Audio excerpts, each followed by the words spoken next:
Yan guys, ito na yung LED natin. Inaayos ko na yan para may kabit ko na doon sa aquarium. Pinas forward ko na para mabilis tayo. Yan nga pala guys, yung LED, dinuduktungan ko ng kada isang wire yan. Kasi may mga pagitan yan. Kasi kung isang buong ilalagay, hindi aabot at sosobra na yung ilaw. Kailangan putol-putulin mo yung LED. Ayan. Kulay black nga pala nabili kong LED na wire dyan kasi walang available na ibang wire. Kasi linggo ko binili yan. Ayan. Nagduduktong-duktong ko siya. Ginugupit-gupit ko. Ayan.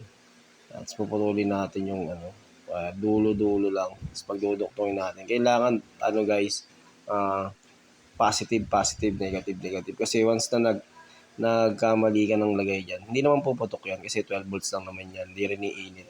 Hindi lang iilaw yung LED kapag kabali-baliktad yung kabit mo. Kunyari, nilagay mo sa positive yung negative.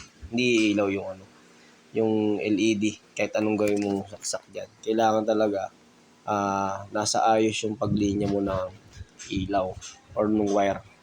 Ayan. Ayan. Tagal na kong ginawa rin yan. Kasi ang dami niya na 30 pieces na aquarium yung nilagyan ko dyan. Hindi nga 35 o 32 pieces nilagay ko na ginawa kong ilaw. Kaya tumagal ako dyan. Ayan. Ayan o. Ayan. Tagal ko dyan. Ikot-ikot natin yan. Para mabilis. Matagal lang pagtitape dyan guys. Kasi yung pagitan ng wire, ang hirap i-suot ng electrical tape. Ayan. Okay. Okay. Ikot-ikot lang natin. Medyo mabusisi talaga siya. Kinakagat ko na nga electrical tape yan tsaka yung wire. Kasi sira talaga ako sa pagputol ng wire pag gamit ko gunting o kaya plies. Ang hirap. Nagdadiretso putol siya. Kaya kinakagat ko na lang yung wire. Wala naman lason yan eh. Aarte pa ba natin yan? Ayan guys. Tinatape ko isa-isa dyan yung LED natin. Para maayos yan. Makikita nyo guys, yung pagkabit ko ng LED doon sa aquarium natin. May karuktong itong video to, kaya panoorin nyo na lang doon sa susunod natin mga video. Okay. Matagal-tagal talaga yun. Kinakagat ko pa yung electrical tape yun. Kaya tumagal din ako dyan. Black kasi nabili kong na wire. Kaya kailangan putol na naman. Tapos kakabit natin. Kinakagat ko ng arte. Para sakto-sakto yung wire. Hindi nahaba. Pulupot yun. Ganyan lang gumawa ng DIY LED sa mga aquarium natin guys. Hindi na natin kailangan bumili ng mga mahaling LED sa Shopee or sa mga pet shop. Bili ka lang ng 12 volts na LED sa Shopee. Kahit yung pahaba pwede. Tapos kuha ka ng mga adapter na 12 volts yan. 220 tas 12 volts yung niya. Out niya. Ganyan lang gumawa niyan guys. Makikita niyo yan. Ang ganda tignan doon sa aquarium. Pag natapos ko. Ayan. Mabusisi lang talaga guys. Hindi ganun basta-basta.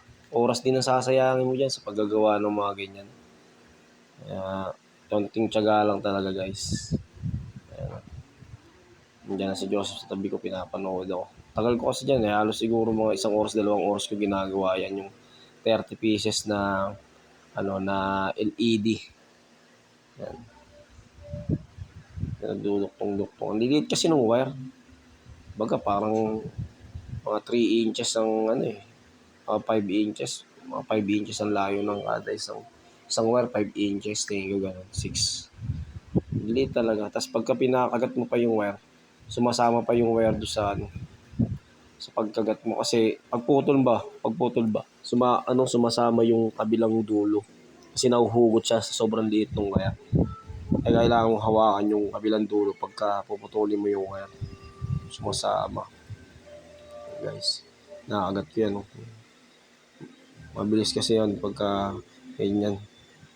Kaysa doon sa plies, di ako sanay sa plies eh. Tsaka sa gunting, diretso putol. Ganyan gumawa guys.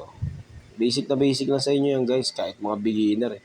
Wala namang kuryente yan guys. Kahit testingin nyo yan pag ikakabit nyo na. Kunyari, saksak nyo yung adapter. Naka-live yun. Bukas yung dalawang positive negative. Kahit hawakan nyo magkabilang dulo yun, hindi naman kayo makakuryente nun. 12 volts lang yun. Ganun ginagawa akong testing yan. Di ba, hihilera ko yung 10 LED. Saan yun? 10 yun. Hihilera ko lang yun. Tapos, pagdidikitin ko lang yung wire. Pag hindi umilaw, kabilang wire naman. Parang pagbabalik na rin mo. Pag nakuha mo na yung positive negative, yun, okay na yun. Ayan. Patapos na ako dito guys sa video to. Papalo na lang ako ng page natin tsaka ng mga videos natin. Iwan na kayo ng like. Thank you. Salamat. Love you. Mama. Chup chup. Peace out.